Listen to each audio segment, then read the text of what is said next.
Okay, let's be honest. Trying to memorize a ton of vocabulary words can be, well, a total grind, right? Flashcards, lists, ugh.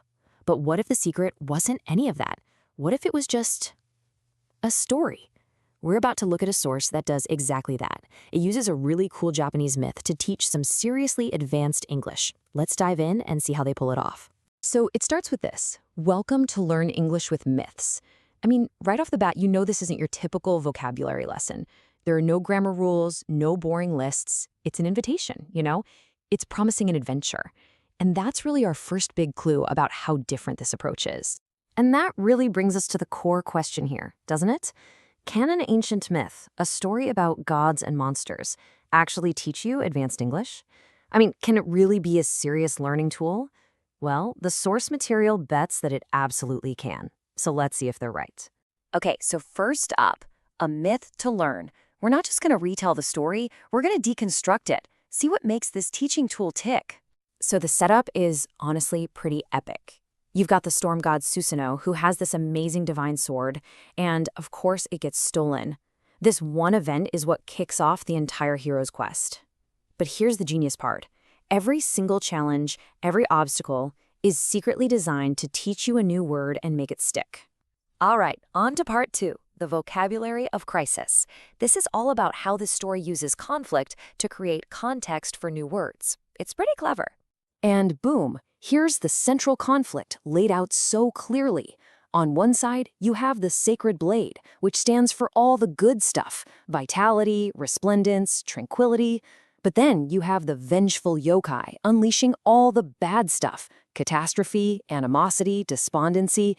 This stark contrast, this clash, it's what creates an immediate and, super memorable context for all these complex words.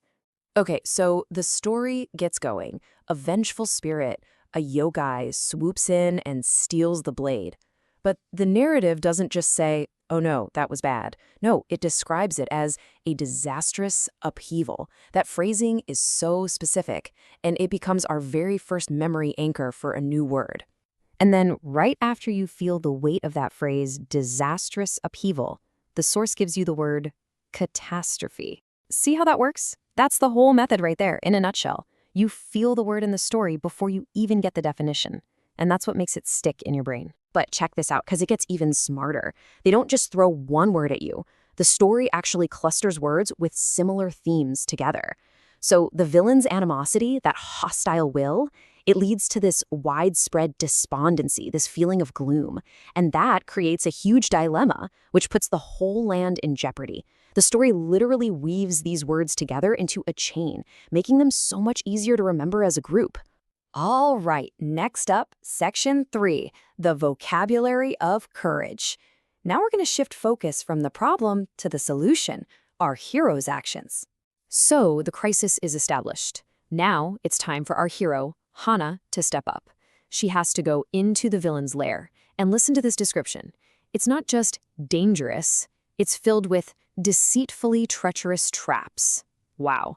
That specific phrase, deceitfully treacherous, is doing a lot of work here, because it's perfectly setting up our next word, perfidious, which means, you guessed it, deceitfully treacherous.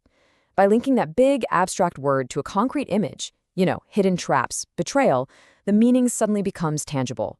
You can almost see what perfidious means. And this, to me, is where the magic really happens. Hana's journey is basically a living, breathing vocabulary list. Every single heroic thing she does is a definition. Her bravery in the face of danger, that's intrepidity. The clever way she navigates traps, that's acumen. Her refusal to give up, tenacity. It's brilliant. The action is the definition. It's not just actions either. Even the dialogue is part of the lesson. So you get to the big showdown. The villain is trying to tempt her, and Hana doesn't just say, hey, you're arrogant. No way. She hits back with, your hubris will not sway my honor. She uses the actual vocabulary word right in the heat of the moment. And then, bam, you get the definition. Hubris, excessive arrogance or pride. See? Hearing that word used as an actual accusation, connecting it to this villain's fatal flaw, it just hits different. It's so much more powerful than just reading it in a dictionary. Okay, let's move on to the final act, section 4, the vocabulary of virtue. This is all about how the story's resolution helps lock in the final set of words. So we're at the climax, and it's not just some big flashy fight. To reclaim the blade, Hana has to face its powerful guardian, a fierce Tengu. But here's the twist. She can't win with brute strength. Victory comes from something else, something the source calls her truthful integrity. And of course, that truthful integrity has a name. It's veracity. This quality, her honesty, is the very thing that resolves the whole conflict. So now, in your mind, the word veracity is completely tied to this heroic, triumphant moment. So Hana succeeds, the blade is returned, and the storm god Susanoo himself appears. His reaction is described as one of generous kindness, and this becomes the last big vocabulary lesson of the story. It's like the divine reward for her entire quest. And that divine reward, that generous kindness, is benevolence. It's such a perfect word to wrap things up with, isn't it? It basically sums up the whole moral of the story, that goodwill always triumphs over greed. And that happy ending is the final key. It's used to lock in this last cluster of virtuous words. The tranquility that returns to the land, Hana's incredible resilience throughout her journey, and the final lesson about restraint, they're all linked to that good feeling you get at the end of a story. It creates this really powerful positive association. Okay, last part, section 5, the power of narrative. Let's pull back and look at the big picture. Why does this method work so dang well? So when you boil it all down, the method is actually pretty simple, but it's incredibly powerful. You get context, which creates memory anchors. The characters themselves embody the abstract definitions. Words are grouped together by theme, which reinforces their meaning. And the whole narrative arc just gives you a logical path to follow.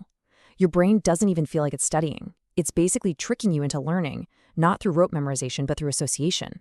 And really, this is about so much more than just a list of words.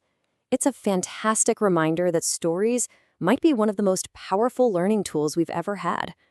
It really makes you think, doesn't it? What other lessons are hiding inside the stories we already love? It leaves you with a great question. What story will you learn from next?